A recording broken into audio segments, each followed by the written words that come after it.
Hi guys, in today's video we're going to be looking at essential alt metal albums.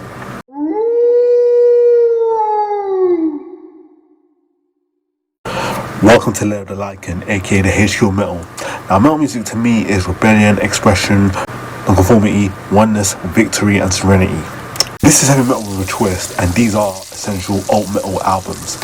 It would be a boring world if heavy metal just sat in this little pocket and never ventured into different sonic territories, but luckily we have a smorgasbord of bands twisting and bending metal into all shapes and sizes and subgenres. The pioneering sounds of the alternative rock metal scene came metal long ago and has given us some of the very best bands in recent memory, and here are some of them. The first album we're going to look at is Noms by A Perfect Circle. Obviously Tool could be comfortably still in this list, but as proggy as difficult to categorize as they are, we have instead pointed towards Maynard James Keenan's other band, A Perfect Circle.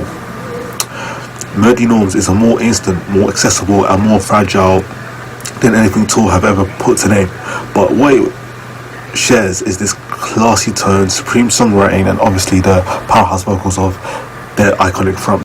The next album we're going to be looking at is A King for a Day, Fool for a Decade by Faith No More.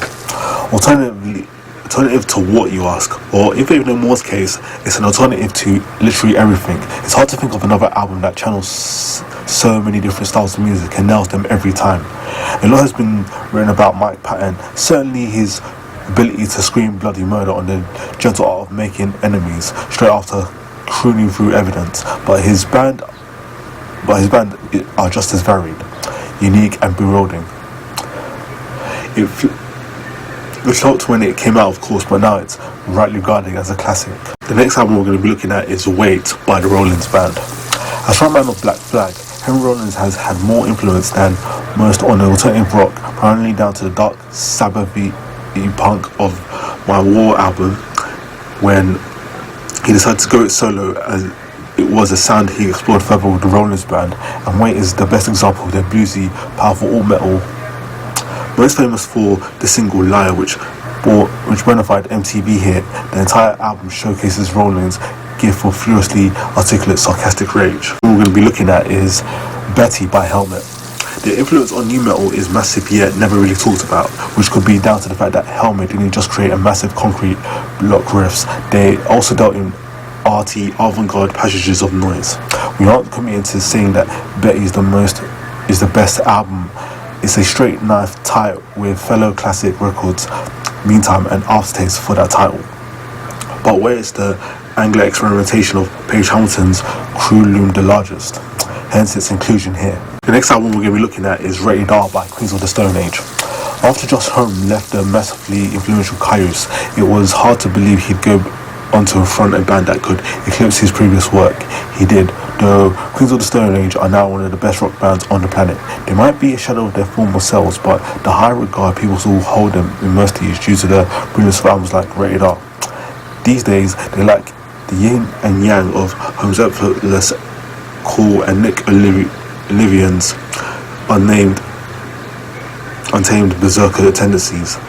They may have gotten bigger, but they have never creatively topped this masterpiece. The next album we're going to be looking at is Stag by the Melvins.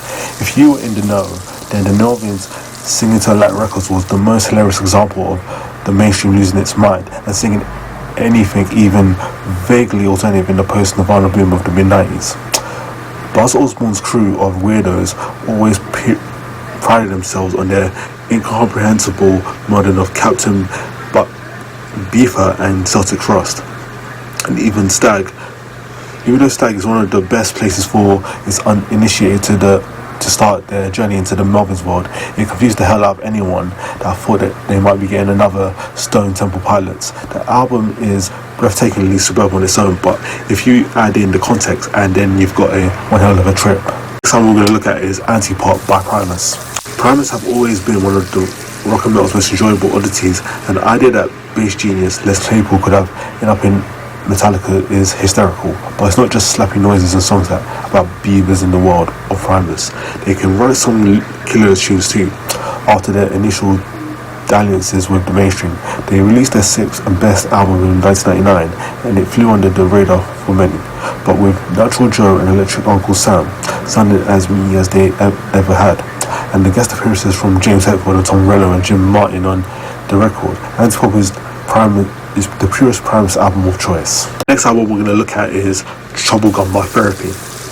Around the time of Troublegum's release, Therapy were known as the Irish Nirvana, but this album proved there was far more to Andy Cohen's power trio than just pure Seattle worship. Troublegum has the killer pop hooks and funky production of alt rock, but it is laced with almost gothic streak of pitch-black humour and some riffs that wouldn't seem out of place alongside Pantera and Sepultura at their most groovy. For a brief period, it almost made Therapy stars with MTV's award nominations and main support slots to Metallica's coming in the album's immediate aftermath, but they were too awkward and nasty to remain in the mainstream. Their loss. Therapy still rule. The next album we're going to be looking at is Siamese Dream by Smashing Pumpkins. One band that holds back and forth between the many alternative genres of the time, yet refused to be tied to any of them, was the Smashing Pumpkins. They are deservedly lauded by fans and critics alike, but what are they?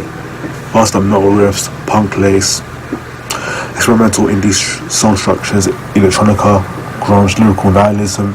They are one of the most diverse bands in music. To pick one Pumpkins album is hard, but for this list, the perfect alt-rock haven of Siamese Dream has got to get the vote.